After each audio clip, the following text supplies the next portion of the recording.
Eu sou o Thiago Otuki, economista do Clube FI. Estamos em mais uma edição do Clube FI Entrevista. E antes de chamar os nossos convidados de hoje, eu gostaria de deixar aqui alguns recados.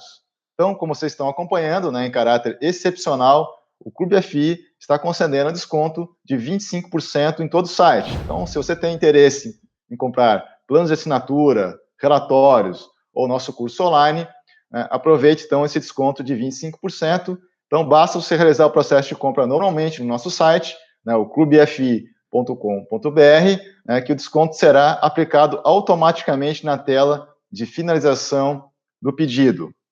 Tá? Então, também temos uma novidade, nesse mês de abril, que foi lançada a carteira recomendada Dica de Hoje Research, que é produzida pelo analista Daniel Nigri. Bom, os nossos convidados de hoje são Vitor Bidetti, que é CEO da Integral Bray, e Ângelo Ferrareto, que é gestor imobiliário da mesma instituição. Tudo certo aí, Vitor? Bom dia, Thiago. Tudo bem? Agradeço aí a oportunidade da gente estar falando com vocês e com a audiência do Clube FI, que é uma audiência fantástica, como a gente sabe. E esse espaço aí é importante, fundamental, na nossa opinião, para poder esclarecer os investidores num momento aí tão específico, né? Então tá certo, Vitor. A gente agradece a tua participação aqui no nosso programa. E, Ângelo, tudo certo com você aí também? Opa, tudo bom, Thiago? Obrigado aí por receber a gente aí nesse espaço que é tão importante aí para os investidores de fundo imobiliário, né? Obrigado, Thiago. Então tá certo, Ângelo. Tanto o Vitor como o Ângelo já participaram aqui também de um podcast, então também está lá na playlist, quem quiser dar uma assistida lá também, o material está bem interessante. A gente vai falar, claro, sobre os fundos da gestora, principalmente o fundo que é listado, que é o FOF Integral Bray, mas antes, claro, dado tudo que a gente aconteceu aqui em março, eu vou começar com essa pergunta. E qual seria a leitura de vocês do impacto nesse choque dessa pandemia no mercado de fundos imobiliários e qual que seria o aprendizado para investidores, principalmente para gestores, vocês, diante dessa crise, principalmente no que diz respeito a como que a gente vai conduzir a partir de agora, principalmente a parte de gestão de riscos? Não, bacana. Vou comentar e depois pedir para o Ângelo complementar. Bom, a gente está vivendo uma situação única, né? Eu acho que ninguém nunca imaginou. Eu sou um pouquinho mais velho que vocês, já tenho aí mais de 20 anos de mercado financeiro, fui um dos pioneiros, como vocês sabem, da indústria de fundos imobiliários, já vivi muitas crises, mas nada parecido com isso. Então, dado aí uma situação tão inesperada, atípica e com uma característica muito própria de falta de visibilidade do timing das coisas, eu acho que isso criou aí uma espécie de pânico nos investidores, de um modo geral, né? A gente vinha num momento de país muito interessante, Brasil retomando o crescimento, com bons fundamentos, equipe econômica fazendo um trabalho excepcional, Congresso também, com o eixo principal aí da questão do equilíbrio fiscal como o centro das coisas, e numa retomada interessante, os investidores, de um modo geral, começando a diversificar seus investimentos, né? A gente tem historicamente uma concentração em renda fixa no Brasil desproporcional, fruto aí de décadas de taxa de juros muito altas, enfim.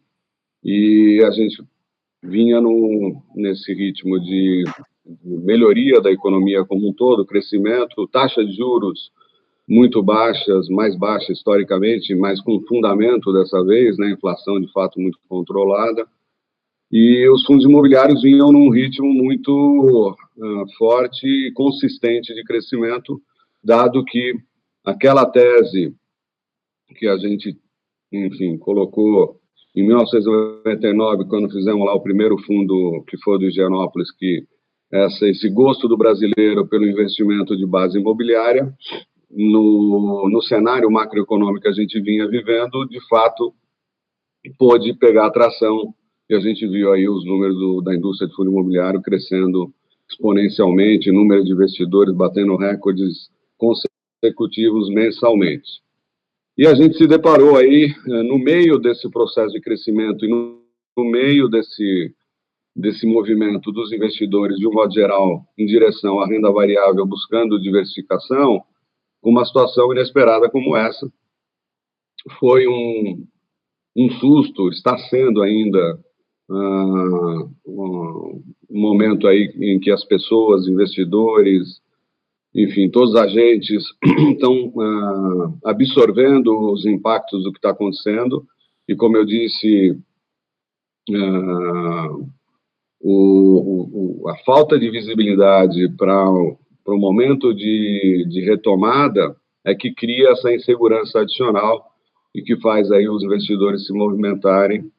Então, o que a gente está vendo em termos da indústria de fundo imobiliário, que está sofrendo, como toda classe de ativo de renda variável, é que ela está mostrando, como a gente sempre esperou, uma resiliência maior do que a Bolsa. No acumulado aí, ela tem uma variação eu vou pedir depois para o Ângelo comentar, mas de quase metade da perda aí que a gente observou na Bolsa de Valores, um comportamento melhor, mais resiliente, mas ainda assim com perdas que a gente não esperava e que são compatíveis com um cenário inesperado como esse. Como é que eu enxergo, olhando para frente, e como é que eu acho que os investidores deveriam se comportar? Primeiro, aquela velha questão que fundo imobiliário é renda variável, não é renda fixa, como muita gente achou em determinado momento, enfim, no passado, mas eu acho que nesse último ciclo de crescimento, todo mundo teve isso muito claro. O fundo imobiliário é renda variável, tende a ter um comportamento muito mais estável do que as ações, porque ele tem, de fato, um ativo tangível ali por trás, né? Tem imóveis, tem inquilinos, tem renda, tem aluguel, diferente de ações que têm os intangíveis, mas é renda variável, né? Então, sofreu oscilações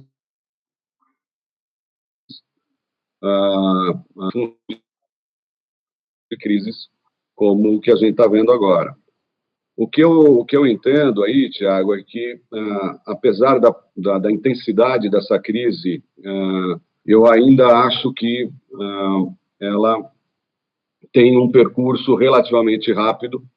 A retomada, a gente sabe, não vai ser fácil, a gente vai ter aí impactos em emprego, em renda, mas eu acho que a gente tem um segundo semestre já com uma retomada grande. Ontem eu estava participando aí de uma conversa com um economista que eu considero o melhor do país, e a visão, e a que eu concordo, é que a gente tem uma queda aí de PIB esse ano em torno de 2,5%, mas um ano que vem se aproximando de 5% de crescimento. Um segundo semestre já de retomada interessante. E, dentre as medidas que o Banco Central e a equipe econômica estão tomando lá, que são diversas, né? A gente tem um volume de recursos sendo endereçado aí para o mercado financeiro para apoiar aí as pessoas, principalmente pequena e média empresa aí, que deve ser o segmento mais afetado. A gente tem política monetária acontecendo, taxa de juros que já foi reduzida para 3,75 e que deve sofrer novos cortes, né? Eu acredito que ela pode chegar a 2,5%. 2,5%, a gente está falando de taxa de juro real negativa, né? Os investimentos de renda fixa vão passar a render menos do que a inflação. Então, no day after aí dessa crise, a gente provavelmente vai ver um movimento de retomada, e, na minha opinião, pode ser bastante forte para o investimento imobiliário como alternativa mais equilibrada de risco-retorno. Tá? Então, essas são minhas primeiras considerações. Eu acho que os investidores, de um modo geral, quando a gente olha o que está acontecendo nos fundos imobiliários, existe uma distorção importante nos preços das cotas, dado que você teve muito menos volume do que a gente vinha vendo em mercado secundário, em alguns casos, volumes muito pequenos. Me lembro de ter dia que eu estava conversando com o Ângelo e tinha fundo rodando 20% de queda, sem olhar, tinha uma transação de R$5.000, né? E, obviamente, isso é uma distorção de um momento como esse. Então, no momento de retomada aí, dado que taxa de juros muito baixa e renda fixa rendendo taxa de juros real negativa, eu acho que a retomada via ativo real deve acontecer, né? E de ativo real a gente está falando de imobiliário, dólar e ouro. O brasileiro gosta do imobiliário, eu acho que existe uma tendência de uma retomada aí através do ativo imobiliário, os fundos imobiliários devem retomar forte. Então tá certo, Vitor. E, Ângelo, quer acrescentar alguma coisa? Não, quero sim, só para complementar aí um comentário excelente do Vitor, a crise, ela não tem precedentes, né? A gente teve, inclusive, outras pandemias aí na história, mas nenhuma teve um efeito, vamos dizer assim, para combater essa epidemia, todas essas quarentenas, lockdowns no mundo inteiro, isso tem uma influência muito forte na oferta, né? Um choque de oferta na economia muito grande, e que a gente não viu em outras pandemias passadas, né? Então, acho que, dito isso, quando a gente olha o impacto nos fundos imobiliários, principalmente, acho que é legal a gente perceber que o impacto ele não é homogêneo por segmentos, tá? Então, a gente vê alguns segmentos sendo muito mais impactados que outros, né? Na nossa visão, os principais segmentos impactados aí vão ser o setor de shoppings, que, inclusive, já saiu recentemente um comunicado da Associação dos Lojistas pedindo para a Associação dos Shoppings suspenderem os contratos de aluguel. Isso a gente já tem visto diversos shoppings aí que não estão oferindo receita. Tá? Setor de hotel também vai ser bem afetado, né? A gente sabe como tudo isso, a quarentena, o lockdown, tem afetado o turismo, né? Então, esses dois setores, para a gente, devem ser os mais afetados. Fundos de papel high yield, que são aqueles fundos de papel, fundos de CRI, com lastros recebíveis mais arriscados, de término de obra, de loteamentos, etc. Esses também correm risco. Tá? A gente vê um risco maior de default nesse tipo de papel. Tá? Então, na nossa visão, esses três segmentos vão ser os mais afetados. Por outro lado, né, a gente acha que, por exemplo, o segmento corporativo, aqueles de melhor qualidade, AAA, a mais, né, que a gente fala, os logísticos também, e os fundos de papéis mais high grade, a gente acredita que esses vão ter uma performance melhor, tá? Mas claro que é muito de ativo a ativo, de caso a caso, porque, por exemplo, dentro do segmento corporativo também não é homogêneo o impacto, então na nossa visão, a gente vai ter um impacto muito mais forte, por exemplo, nos ativos de pior qualidade, aqueles ativos B ou C, e normalmente são pequenas e médias empresas que estão lá. Essas empresas podem sim ter problemas para pagar o aluguel, pode levar a um aumento de vacância, pode levar a inadimplência, enfim. Então, esses ativos, eles têm um risco maior. Já os corporativos AAA e os logísticos tendem a ser empresas maiores, com melhor rating, melhor capacidade de solvência para pagar os aluguéis, né? Então, acho que é interessante a gente tentar analisar e ver como que esse impacto ele vai ser distribuído em cada segmento para a gente poder se posicionar e fazer os movimentos corretos. E, Ângelo, emendando aqui a tua resposta, agora a gente vê muito aqui no Clube FI, né, discussão nos fóruns, até os alunos, né, que eu atendo aqui no meu curso online, tem essa dúvida, os que entenderam que é interessante continuar investindo em fundo imobiliário, mesmo entendendo que possa ter uma redução, né, de distribuição de dividendos aí em alguns setores, como já está claro, né, o setor de shoppings, que alguns vão ficar alguns meses sem distribuir nada, né? Vocês, como gestores de um FOF, quer dizer, um investidor profissional, de fundos imobiliários, né, quais sugestões vocês podem fazer para o investidor que está avaliando a compra de um fundo imobiliário agora? Quer dizer, todo mundo já tinha, de repente, um modelo, mas agora, com certeza, esse modelo tem algum tipo de modificação no sentido de tomar alguns cuidados nessa avaliação agora, porque o cenário mudou drasticamente de uma hora para outra. Então, Ângelo, o que você poderia colocar aí de sugestões para esses investidores? Uhum. Assim, eu acho que o primeiro momento, o impacto no mercado secundário dos fundos imobiliários, o que ele afetou nesse primeiro momento? Os cap rates e os dividend yields, né? Então, quando você olha uma queda do IFIX de 20%, você vê vários fundos caindo 20%, alguns 30%, até mais. Nesse primeiro momento, principalmente setores corporativo, logístico, como eu disse, são contratos de longo prazo, de empresas boas, solventes, contratos atípicos, que tem uma complexidade para ser rompido. Então, esses ativos, não necessariamente eles vão ter uma mudança tão brusca na receita no médio prazo que justifique uma queda tão grande. Tá? Então, acho que no primeiro momento analisar a rentabilidade daqueles ativos em termos de dividend yield e cap rate, né, porque agora a gente tem um novo valor de mercado secundário, um novo patamar de preços, e ver o que faz sentido e o que não faz sentido. Claro que, por exemplo, shoppings, a gente vai ter queda de receita no curto e até médio prazo, a gente não tem uma visibilidade grande de quanto tempo isso vai durar, mas a gente sabe que pelo menos um trimestre ou até 2 os shoppings vão sofrer bastante. Tá? Então, talvez faça mais sentido, de fato, uma queda no mercado secundário para os shoppings. O ponto é analisar se essa queda ela se justifica, se ela não é exagerada, né? A gente vê muitos shoppings aí, inclusive aí saindo um pouco de fundo imobiliário e entrando nas empresas de capital aberto, como Iguatemi, Multiplus, as principais empresas, elas têm sofrido muito, e são muitos desses shoppings prime real estate, né? São ativos prime, e você vê descontos de 40%, mesmo com um cenário ruim de shopping nos próximos meses. É importante analisar, ver se justifica essa queda, né? Para corporativo, como eu disse, a receita, principalmente os AAAs, tende a ser menos volátil, vamos dizer assim, menos elástica, né? Então, nesse sentido, procurar os melhores ativos. Tá? É importante que o investidor analisa, ele tem que ter uma análise qualitativa também, ver se o ativo está bem localizado, está numa região boa, se ele tem uma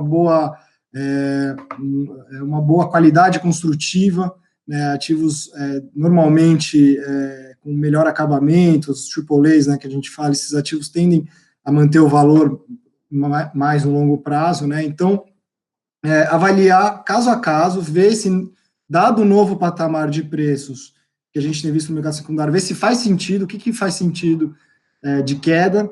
Na nossa visão, a gente tem visto muitas quedas exageradas, então é o momento de selecionar os melhores ativos aí, e é uma possibilidade, uma chance que o investidor tem, posso dizer aqui praticamente única, né, de investir em ativos de excelente qualidade e a preços muito, muito interessantes, né, e a gente não pode esquecer que fundo imobiliário, no fim das contas, são imóveis, né.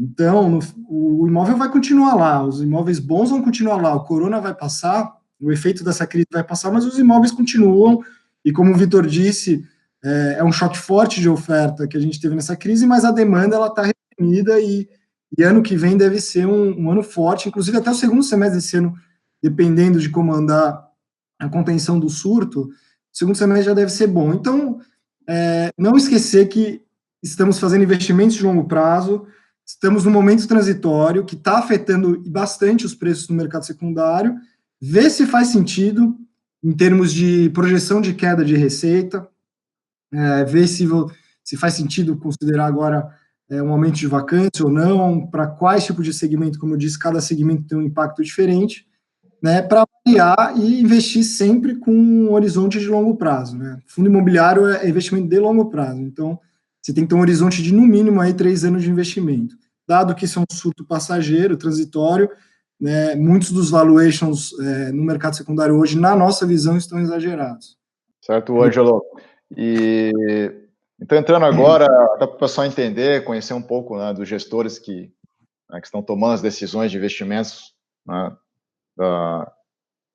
nos fundos imobiliários.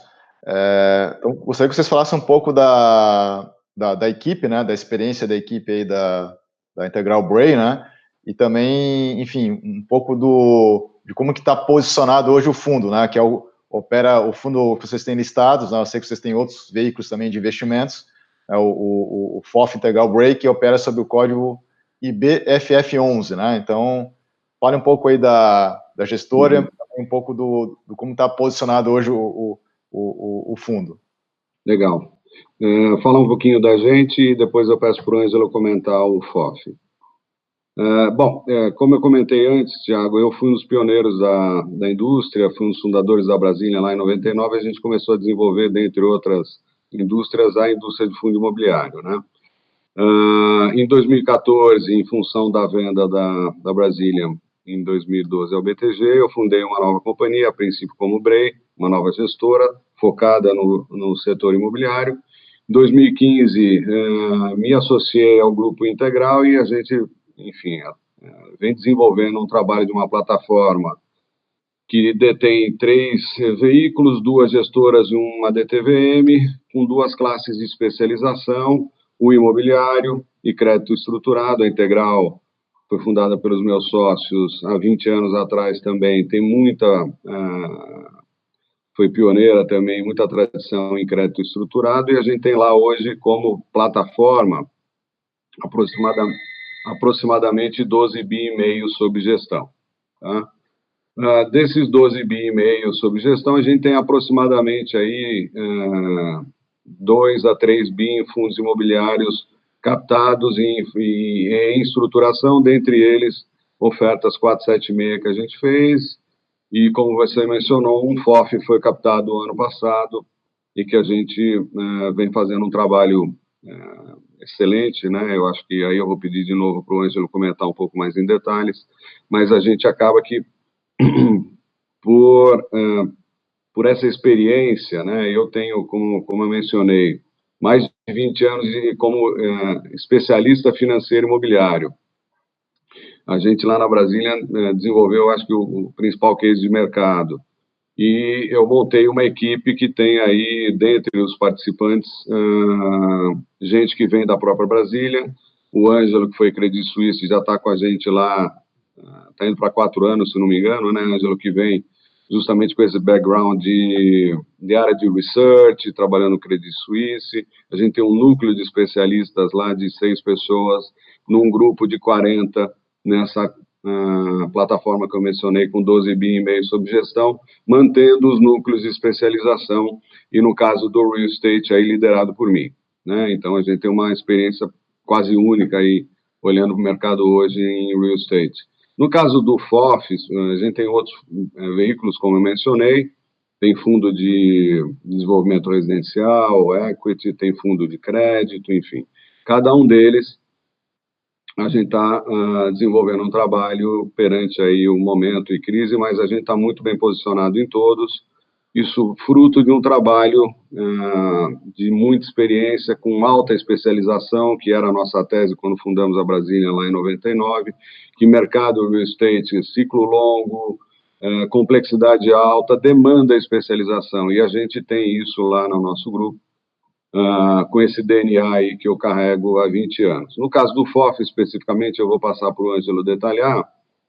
A gente vem muito bem posicionado, como eu mencionei, o fundo foi captado em setembro, a gente passou a investir e foi muito bem, conseguiu investir rapidamente, alguns block trades aí rápidos e tudo mais, a gente estava concluindo o investimento aí para saída aí num follow-on, e a gente vem fazendo movimentos táticos precisos, né? Em dezembro, por exemplo, que teve aquele pico de rentabilidade do IFIX, com alguns excessos, na nossa opinião, a gente, inclusive, se aproveitou e realizou muita coisa, fizemos grandes resultados, e a gente pôde estar bem posicionado, que é a coisa típica do especialista, que a gente sabe que o mercado imobiliário ele é feito de ciclos e contraciclos, você precisa saber ler essas entrelinhas, e a gente estava muito bem posicionado para esse momento, a gente tinha realizado muita coisa.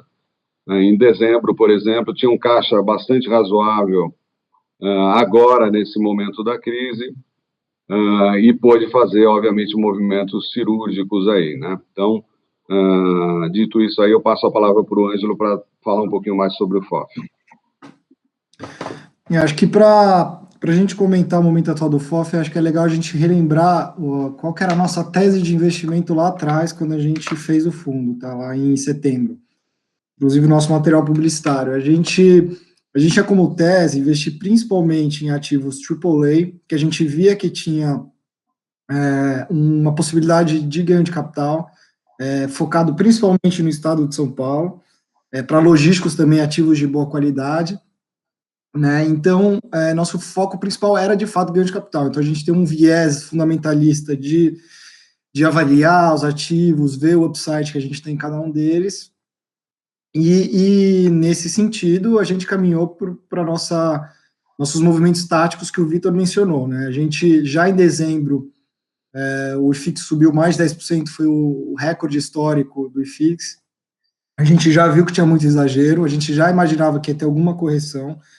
A gente estava vendo os caps muito baixos, ativos AAA, Faria Lima, já estava lá embaixo os cap rates, então a gente já começou a perceber que estava tendo alguns exageros. Então, nesse momento, dentro da nossa estratégia e tese inicial, que era de ganho de capital, a gente aproveitou esse momento para realizar bastante ganho de capital. Foi por isso que a gente conseguiu distribuir ótimos dividendos em dezembro e janeiro, né? E o nosso ritmo de alocação era para a gente ter terminado de alocar já em dezembro, né? A gente taticamente segurou o ritmo de alocação, vendo que os preços estavam muito altos, e isso acabou sendo muito bom para a gente, porque a gente ficou com uma posição de caixa muito alta no momento que explodiu o surto e que as bolsas no mundo inteiro derreteram. Então, a gente acabou ficando muito bem posicionado por causa da nossa estratégia fundamentalista que a gente seguiu à risca. Nossas avaliações, os ativos, a gente está o tempo inteiro olhando e avaliando os ativos, e nesse sentido, então, a gente conseguiu ficar com uma porcentagem até grande de caixa, próximo a 30%, isso tudo informações públicas dos nossos relatórios, tá? A gente ficou próximo de 30% de caixa nesse momento que o surto apareceu. Então, como eu disse, a nossa tese lá de trás ajuda a explicar esse momento que a gente está hoje, e esses momentos táticos, né? Agora, como a gente sabe, a gente está num momento de muita baixa, a gente tinha até algumas ofertas para entrar, porque naquele momento que o mercado estava muito em alta, a gente estava vendo que as oportunidades maiores estavam em ofertas e não no mercado secundário. Isso para a gente já mudou, a gente acha que hoje as maiores oportunidades olhando o nosso foco, estão no mercado secundário, e a gente está com caixa relevante para investir nesse momento de baixa. Então, como o Vitor disse, nós somos especialistas, a gente está acompanhando de perto o mercado, cada segmento, e se posicionando, né, e baseado nas nossas avaliações, tomando as nossas decisões aqui de investimento. Então, acho que é legal comentar também, como eu disse na última pergunta, um dos segmentos mais afetados deve ser o de shopping. Lá atrás, quando a gente estava investindo fundo no ano passado, a gente gosta, assim, bastante desse ativo de shoppings, um ativo que a gente acha que tem uma capacidade de gerar valor interessante, mas a gente estava vendo, do ponto de vista de valuation, que muitos shoppings estavam caros. Então, por causa disso, a gente acabou não entrando muito em shopping. A gente tem menos de 10% da nossa carteira é shopping.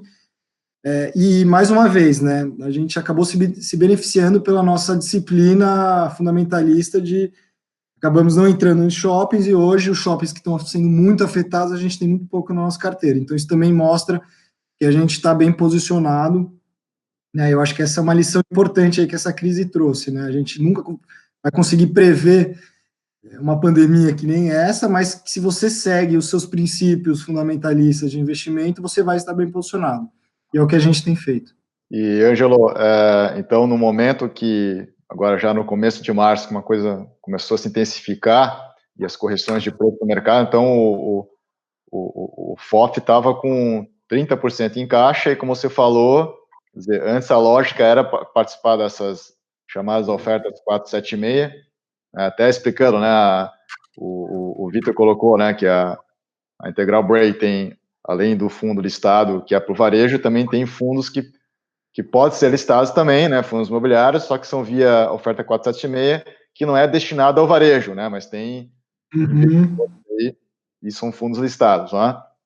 E emendando aqui algumas perguntas, então, além dessa questão do 30% de caixa, então, que vai permitir, né, de repente, já boa parte já foi alocada, qual que é o principal segmento que está hoje de peso em carteira, que vocês podem comentar que foi já, de repente, publicado no último relatório? Bom, o relatório, a gente está finalizando ainda o relatório de março, tá? Então, as informações sobre a alocação nesse mês ainda não são públicas, tá? Mas até fevereiro a gente tinha uma participação muito maior de corporativo na nossa carteira, e também com uma participação boa de logística, e a gente, como já comentei, a gente acredita que esses setores vão ser os menos afetados de maneira intrínseca, porque eles também foram muito afetados no mercado secundário, mas de maneira intrínseca a gente acredita que eles vão ser menos afetados. Então, essa é a tendência é a gente investir nesses segmentos. Só complementando aí, Thiago, o que o Ângelo comentou aí, quer dizer, a gente está bastante bem posicionados, já tinha mencionado, predominantemente em escritórios, e a gente sabe que os ativos que lastreiam os grandes fundos de escritórios, e que são os que basicamente a gente está posicionado, são edifícios classe A mais, né?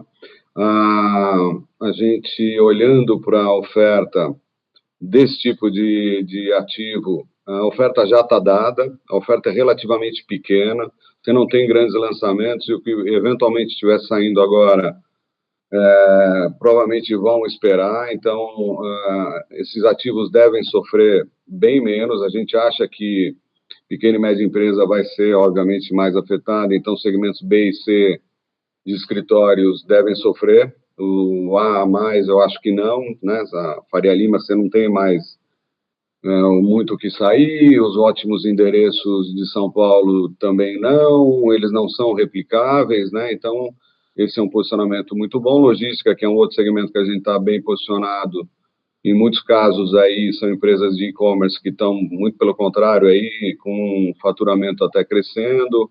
A maioria desses contratos são atípicos, são contratos fortes com grandes companhias, e alguns fundos de high grade, como o Ângelo mencionou, que dão uma estabilidade interessante para a carteira. Então, dessa maneira, a gente tem aí esse posicionamento interessante.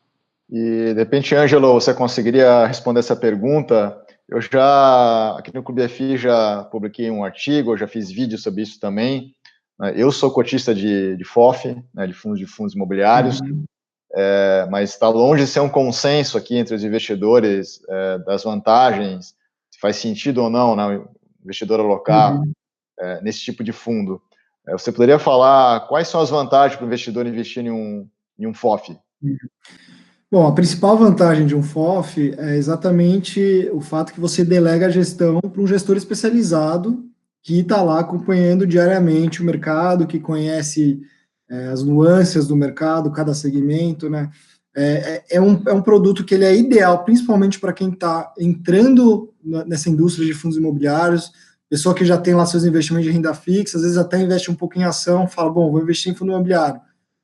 O FOF é uma excelente porta de entrada, porque com um ativo só você consegue diversificar, você já vai ter uma carteira bem diversificada ali. Por exemplo, o nosso FOF hoje a gente tem mais de 20 ativos embaixo dele, então, de certa maneira, você já reduz bastante o risco ao entrar em um FOF, e você está delegando esse stock picking para um gestor especializado, né? A gente sabe que as pessoas no dia a dia, elas não têm o tempo, cada uma tem sua profissão, seu trabalho, enfim, elas não têm o tempo de ficar analisando o ativo a ativo, fazendo conta, fazendo valuation, vendo se faz sentido, se o preço por metro quadrado está bom, se o cap rate está interessante, se os aluguéis estão bons, se o aluguel vai subir ou não, se a vacância vai subir ou não, quais são os drivers que vão fazer esse aluguel e essa vacância mudar. Esse tipo de informação é muito específica e são coisas que a gente que está no mercado e a gente que é especialista, a gente vê isso no dia a dia e a gente tem a capacidade, as ferramentas para analisar e para tomar decisão e fazer uma alocação mais eficiente do capital. Tá? Então, principalmente para quem está entrando, para investidores experientes também é bom, porque o FOF, ele, ao fazer essa gestão ativa de capturar distorções no mercado, você consegue realizar ganhos de capitais e, com isso, aumentar o dividend yield. Então, você vê, por exemplo, ano passado, que foi um ano muito bom do IFIX, né, a gente viu que os FOFs foram muito bem, principalmente porque eles conseguiram realizar muito ganho de capital e aumentar a distribuição de dividendos. Então, isso para a pessoa física é muito importante. Né? Então, o FOF é sim, né, um produto muito, muito interessante, principalmente porque o fato de ter um gestor especializado consegue capturar melhor, eu acho, que essas distorções no mercado. Só complementando aí também, Thiago, eu acho que esse momento aqui e o day after desse momento vai mostrar que os FOFs são produtos ideais para o pequeno e médio investidor, né? Porque justamente é um momento aí de crise, de contraciclo, que a gente tem dificuldade de avaliar, como a gente mencionou, tempos, mas o fato concreto é que uma série de distorções em preços estão acontecendo e a gente mencionou aqui a nossa capacidade de capturar aí e fazer movimentos táticos precisos em função da nossa especialização, capacidade e acesso. Enfim, o investidor, principalmente pequeno e médio, e veio muito desse tipo de investidor através das plataformas aí nos últimos meses, o ano 19 inteiro praticamente, né? Ele sozinho teria muita dificuldade de poder se movimentar, tanto na decisão inicial quanto num momento como esse. Né? Na medida em que ele delega isso para um gestor especializado, ele pode ter o conforto de que esse trabalho está sendo feito o tempo inteiro com muita qualidade e capturando melhor para ele. Né? Acho Sim, que esse nosso momento aqui, os FOFs deveriam sair como produtos mais desejados até do que antes, por conta de tudo isso que a gente mencionou. Sim, e aí, como o próprio Ângelo falou, alguns gestores, alguns FOFs que eu tenho acompanhado também conseguiram fazer esse movimento. Claro que não adivinharam que ia acontecer essa pandemia, né? Isso é impossível. Claro. Mas por fundamentos conseguiram entender já que em dezembro o mercado tinha esticado, começaram a fazer já alguns movimentos estratégicos que agora vai ser aproveitado. E lembrando também que quem estava com caixa, de repente, possa até, no médio prazo ainda, estar distribuindo ganhos de capital, né? Algo que o pessoal também vem criticando, que os FOFs vinham distribuindo muito, porque estavam nesse movimento altista. Então, além dos dividendos, tinha essa possibilidade de distribuir os ganhos de capital, que agora, claro, vai ficar mais difícil, mas quem aproveitou que tinha caixa, conseguiu aproveitar agora, de repente, em alguma janela ainda possa continuar fazendo essa distribuição, correto? Correto. Tanto que quando a gente olhar o filme de 2020 e olhar a média dos retornos, a gente vai ver isso acontecendo com certeza, Thiago. E aí eu volto para aquele ponto, né? A gente tem que olhar sempre para fundo imobiliário com investimento de longo prazo. Como disse o Ângelo aí, um horizonte de 3 anos pelo menos, né? Mas se a gente olhar o filme não a fotografia, o filme de 2020, a gente vai olhar isso de maneira muito cristalina. Dividendos sendo distribuídos, carregados de ganho de capital nos momentos em que isso é possível, e é exatamente essa a essência de um FOF. Certo. E Vitor, agora uma pergunta para você. Você colocou que tem uma grande experiência no mercado, né? Já está desde lá nesse mercado especificamente imobiliário, de fundos imobiliários desde 1999, participou do início dessa indústria, teve um crescimento muito grande agora, principalmente em 2019. Claro que, apesar de não ter esse choque, não ter nenhum paralelo na nossa história, eu queria que você pudesse falar um pouco, dentro da tua experiência, que você vivenciou outros choques, outras crises, né, no mercado imobiliário, e como é que foi esse processo de recuperação, até para você poder passar um pouco dessa experiência para os investidores que estão começando agora. Perfeito.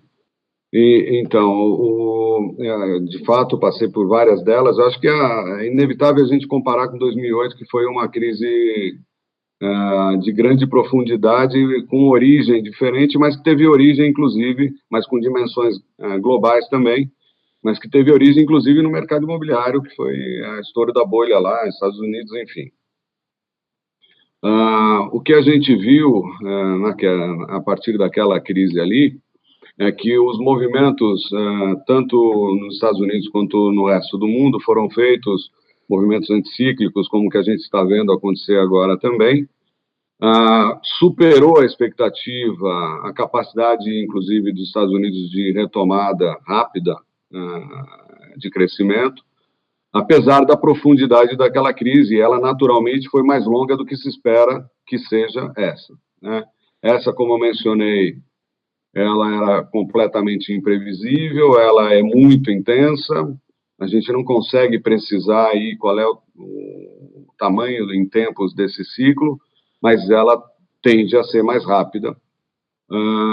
E como é que eu vejo o Brasil nisso, né? Naquele momento, o Brasil tinha um governo de esquerda que passou a fazer ali movimentos anticíclicos que eram necessários, obviamente, naquele momento, gastos públicos, etc., e que, infelizmente, se perpetuaram naqueles governos daquele segmento. Então, isso levou o Brasil ao desfecho que a gente conhece de uma crise sem precedentes, falando de Brasil, no período aí 2015, 2016, principalmente, com déficits enormes, com a equação fiscal completamente descontrolada, e isso foi muito ruim, né? O que eu vejo, olhando aí, comparando os dois momentos, a gente tem uma situação inversa, nesse caso,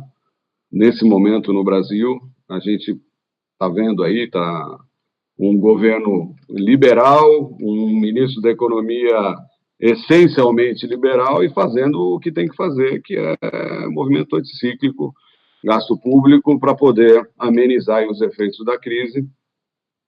E a minha confiança é que a gente, diferente daquele momento anterior, lá da decorrência da crise de 2008, a gente deve e vai seguramente, na minha opinião, voltar para os pilares aí desse governo liberal, desse trabalho de reformas estruturais, mantendo o direcionamento do país para a busca do equilíbrio fiscal, sequência nas reformas no day after dessa crise. Então, isso me tranquiliza muito e deveria tranquilizar, na medida do possível, as pessoas, que a gente tem agora, pelo menos, apesar de uma crise, enfim, muito profunda e grave, a gente tem o direcionamento correto do ponto de vista de política econômica, de equipe, e mesmo um Congresso fazendo um trabalho muito bom, que estava alinhado com esse conceito de reformas estruturais e de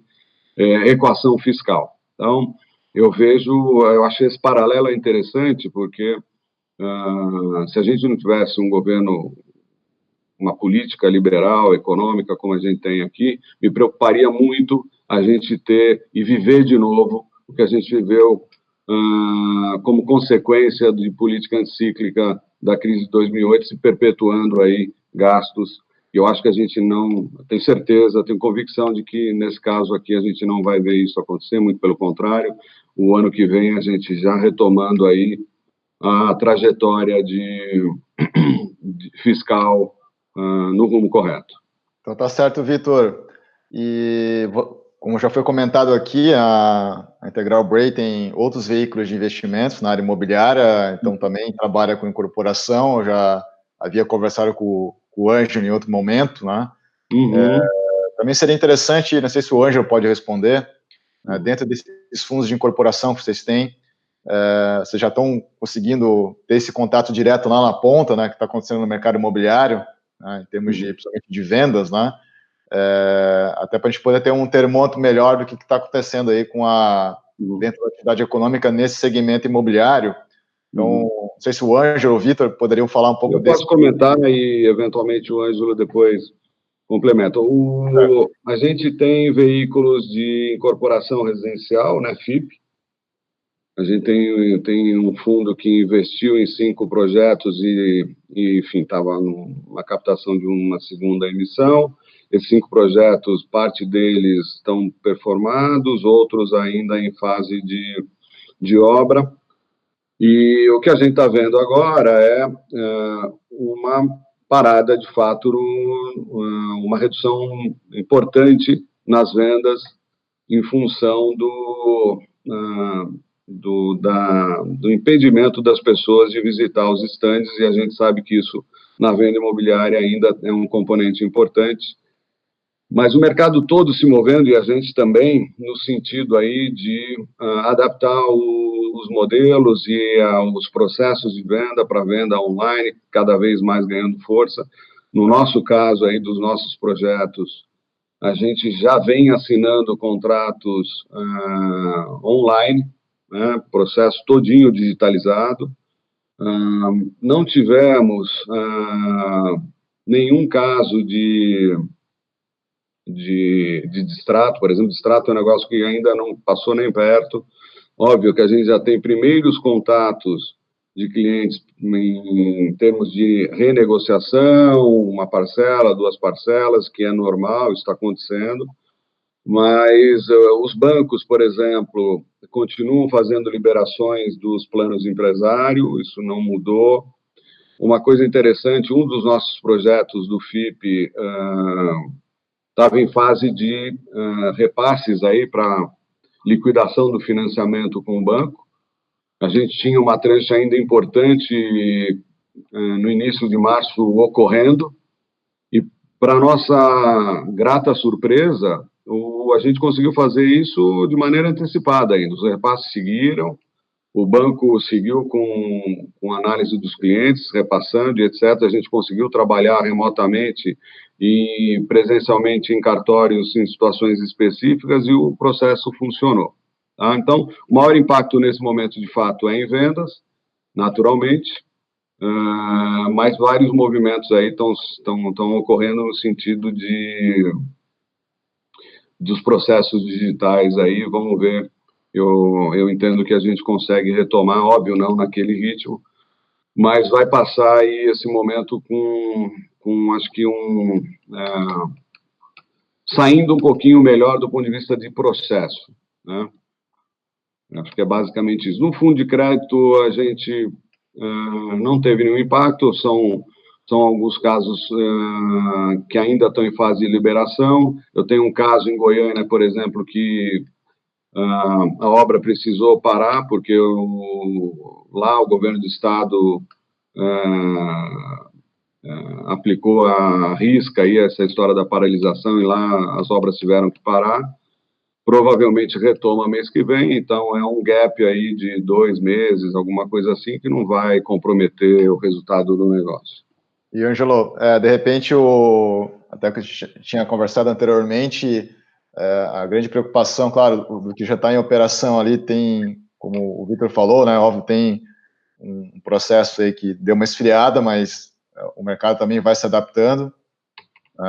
Então, imaginar que você pode fazer venda online de imóveis, né, e assinar toda a parte contratual, mas aí tem o receio da questão do impacto, que a gente não sabe exatamente o impacto. Tem as previsões, né, como o próprio Vitor falou, né, 2,5 aí de retração esse ano, mas pode ser um pouco maior, um pouco menor, mas pode ter um impacto aí no mercado de incorporação, inclusive dificultando até ofertas, né, de fundos imobiliários que estavam surgindo no mercado com esse objetivo, até fundos para o varejo, né? Então, de repente, você poderia abordar um pouco essa linha aí também, do qual que é a tua visão? Realmente, vai afetar vendas, isso a gente já até tem visto aí uma desaceleração, apesar do que ainda estamos fazendo algumas vendas, mas de fato desacelerou. A gente vai ter uma retração esse ano no PIB, isso ninguém tem dúvida. Isso vai sim afetar a demanda, vai ter muita gente que vai perder emprego, vai ter gente que vai ser despedido, profissionais liberais que não estão tendo renda. Isso tudo afeta a demanda e afeta a capacidade de compra de imóveis da população. Mas, por outro lado, a gente tem um afrouxamento monetário ainda maior com a queda dos juros, E isso ajuda na alavancagem dos projetos, ajuda no financiamento das pessoas físicas, então a gente tem um contrapeso também. E o que a gente está vivendo hoje é uma crise, é um choque de oferta de curto prazo, um choque forte de oferta de curto prazo. Mas a demanda ela vai acabar se represando. Claro que vai ter queda de demanda, como disse, pessoas que vão perder o emprego, empresas pequenas vão quebrar, mas a gente vai represar uma demanda forte para o segundo semestre e para o ano que vem. Inclusive, a gente estava conversando, como o Vitor disse, com um dos principais economistas aí do Brasil, que prevê crescimento muito forte, acima de 6% o ano que vem, por causa dessa demanda reprimida. A gente sabe que a demanda por imóvel ela é sensível, né, a muitos fatores, juros, renda e tudo mais, mas no fim das contas as pessoas precisam de um lugar para morar. Né? Uma pessoa que está querendo comprar um imóvel não vai falar, putz, teve corona, não vou mais comprar. Talvez vai postergar, e aí no ano que vem a gente vai ver essa demanda reprimida voltando. Mas, de novo, tem o contrapeso dos juros, que vai ajudar no financiamento, tanto para a incorporação quanto para o consumidor final. E eu vejo mais essa crise como, vamos dizer assim, uma paralisação mesmo. Esse lockdown a gente vai travar tudo aí por 2, 3 meses que seja, mas depois volta.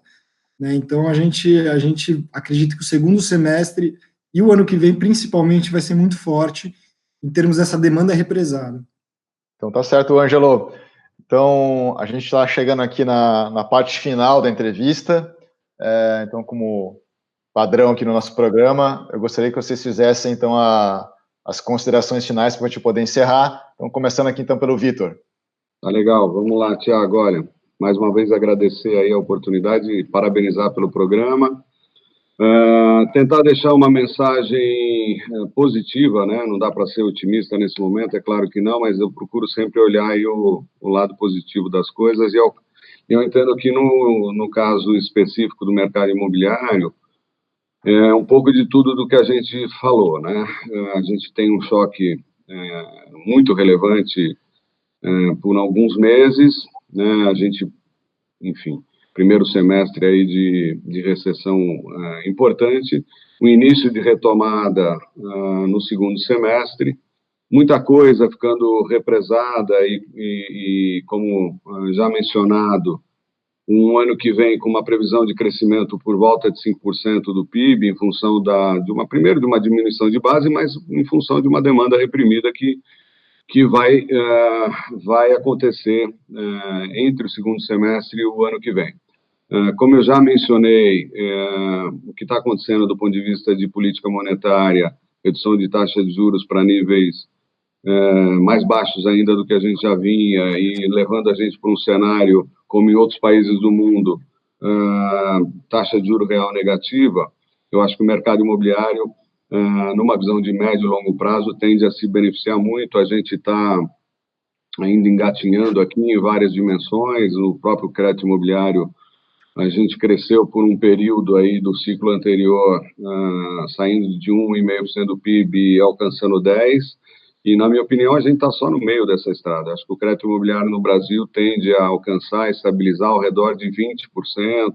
A demanda, em qualquer dimensão que a gente olha, é muito grande, tanto em déficit habitacional, número de casamentos por ano, divórcios, e a própria questão demográfica que está dada, né? As pessoas vivendo muito mais, isso tudo gerando demanda por moradia. O crédito imobiliário, nesse cenário macroeconômico, taxa de juros muito baixa, vai ser naturalmente beneficiado, vai ser ofertado, e a gente tem esse espaço aí para penetrar 10 pontos de PIB, e empurrando aí o mercado imobiliário que tem demanda latente e crédito imobiliário que deve retomar com força aí com um cenário macroeconômico favorável. Então, numa visão de médio e longo prazo, eu acho que a gente tem uma visão bastante positiva para o cenário do setor imobiliário. Ângelo? Bom, queria agradecer de novo, Tiago, a participação aqui no programa.